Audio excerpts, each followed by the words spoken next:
conflit frontalier Thaïlande-Cambodge, 11 morts, dont des enfants, lors d'attaques meurtrières.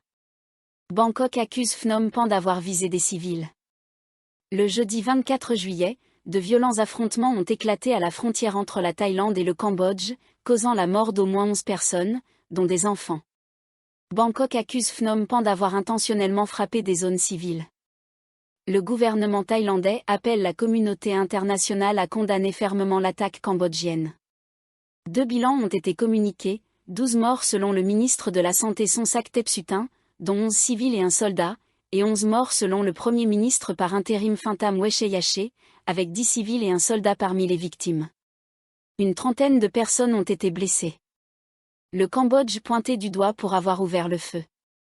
Selon Jirayu Umsub, porte-parole du gouvernement thaïlandais, c'est le Cambodge qui aurait ouvert les hostilités près du temple ancien de Tamuang Thom, dans la province thaïlandaise de Surin.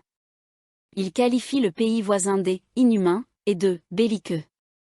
Les combats se sont rapidement propagés à 6 autres points de la frontière. L'armée thaïlandaise affirme que les forces cambodgiennes ont utilisé des lance-roquettes BM-21 dirigées vers des zones peuplées, augmentant le risque pour les civils. L'hôpital de Phanon Dang Rak aurait été directement touché par une frappe cambodgienne. Parmi les morts figurent des enfants, ce que le ministre de la Santé a dénoncé comme « un acte honteux et impardonnable ». Riposte aérienne de la Thaïlande. En réponse, l'armée de l'air thaïlandaise a lancé des frappes ciblées avec des chasseurs F-16 contre 2 centres de commandement militaire cambodgiens. Une première opération de 20 minutes s'est déroulée sans incident, tous les appareils sont revenus à leur base. Une seconde vague de frappes a eu lieu à 16h40, ciblant des positions cambodgiennes proches du temple de Tamuang Thom. Selon l'armée, les objectifs ont été atteints avec succès. Tirs cambodgiens sur des provinces thaïlandaises. Le Cambodge aurait tiré des salves d'artillerie sur une dizaine de sites répartis dans les provinces thaïlandaises de Sisaket, Buriram, Ubon Ratchathani et Surin. L'une des attaques les plus meurtrières a visé une supérette située dans une station-service PTT à Ban Phu, Sisaket, tuant 8 personnes et blessant 13 autres, dont plusieurs écoliers. Réaction officielle thaïlandaise. Le ministère des Affaires étrangères thaïlandais prévoit de déposer une protestation officielle auprès des instances internationales. Le porte-parole Jirayu Umsub a accusé le Cambodge de « soif de guerre » et de mépris total pour les droits humains. L'armée royale thaïlandaise a dénoncé une « grave violation des lois humanitaires internationales » et réaffirmé sa volonté de protéger la souveraineté du pays. De son côté, Paetongtarn Shinawatra, première ministre suspendue, a condamné l'agression cambodgienne dans un message publié sur Facebook, évoquant une « violation flagrante des normes internationales ». Accusations réciproques et tensions croissantes.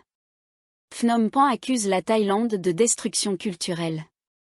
Le Cambodge, par la voix du journal Khmer Times, affirme que des frappes aériennes thaïlandaises ont détruit la pagode sacrée de Prasat à Moan Sanchet dans la province d'Odar Minche.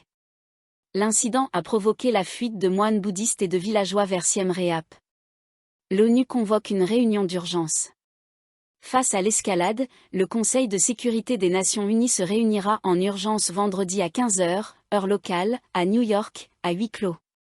La demande émane du Premier ministre cambodgien Manet. Le combat continue sur les lignes de front. À l'aube du vendredi 25 juillet, les combats se poursuivaient intensément selon le Khmer Times. Des échanges d'artillerie lourde ont eu lieu dans les régions de Preaviar, Phnom Penh, Thakra Bay et d'autres zones frontalières. L'armée cambodgienne affirme avoir repris et consolidé des positions clés. La porte-parole du ministère de la Défense cambodgien, Mali Socheata, a indiqué que l'armée thaïlandaise avait attaqué 8 sites avec des armes lourdes et des F-16, dont les temples Tamuang Thom, Thakra Bay et la région de Mombei. Un conflit préparé ? Des sources thaïlandaises affirment que le Cambodge aurait commencé à poser des mines sur le sol thaïlandais dès le 16 juillet, blessant plusieurs soldats.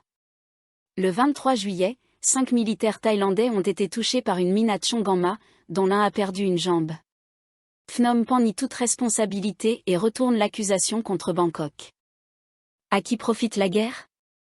Le 24 juillet 2025, le conflit frontalier entre la Thaïlande et le Cambodge a franchi un cap dramatique avec la mort de plusieurs civils thaïlandais, dont des enfants.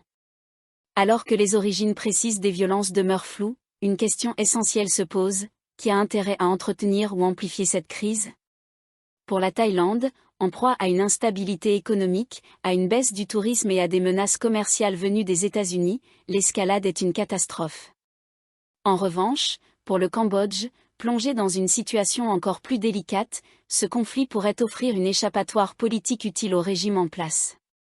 Le timing qui sert les intérêts de la famille. Des accusations de plus en plus lourdes sur les centres d'appel frauduleux. Le regain de tension survient alors que la famille de l'ancien Premier ministre cambodgien Hun Sen est sous le feu des critiques. Hun Sen, proche de Thaksin Shinawatra, père de l'ancienne première ministre thaïlandaise Paetongtarn, a vu sa famille éclaboussée par des scandales liés aux centres d'appel frauduleux opérant depuis le Cambodge. Selon de nombreux observateurs, la crise militaire pourrait être un moyen de détourner l'attention des graves accusations internationales qui pèsent sur Phnom Penh. En mai 2025, le Financial Crime Enforcement Network, FinCEN, du Trésor américain a proposé de couper l'accès au système financier américain pour le conglomérat cambodgien Uyon, soupçonné d'avoir blanchi plusieurs milliards de dollars issus de cyberescroqueries. Ce groupe est dirigé par un Thu, cousin du Premier ministre cambodgien Hun Manet. Les accusations évoquent des liens directs entre Uyon et l'élite politique cambodgienne, notamment via des applications financières utilisées pour des opérations illicites à grande échelle. Un article de The Diploma résume la situation en ces termes.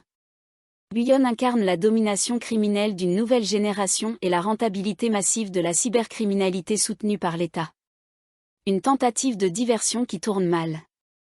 La fuite d'un enregistrement embarrasse la première ministre thaïlandaise. Le 28 mai dernier, un premier affrontement frontalier avait déjà fait un mort côté cambodgien. Peu après, la première ministre thaïlandaise Paetongtarn Shinawatra a tenté de calmer le jeu en appelant Hun Sen.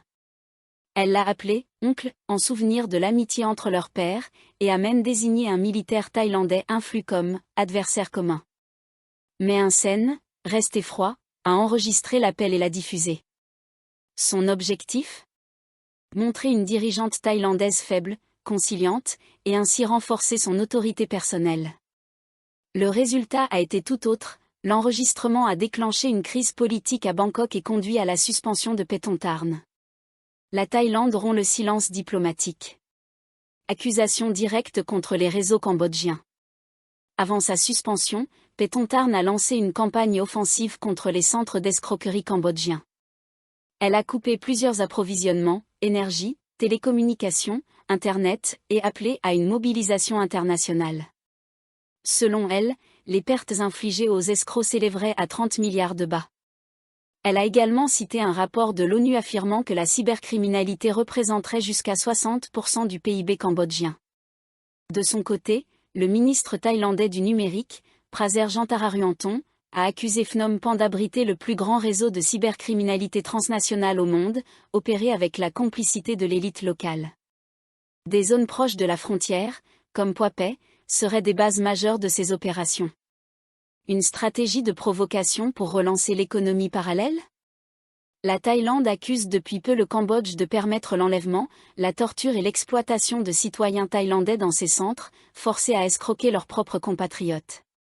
Cette situation dramatique est aggravée par l'endettement massif des ménages en Thaïlande, souvent ciblés par ces arnaques.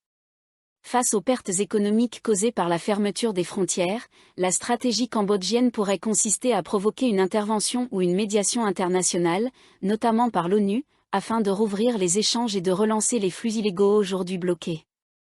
Conclusion.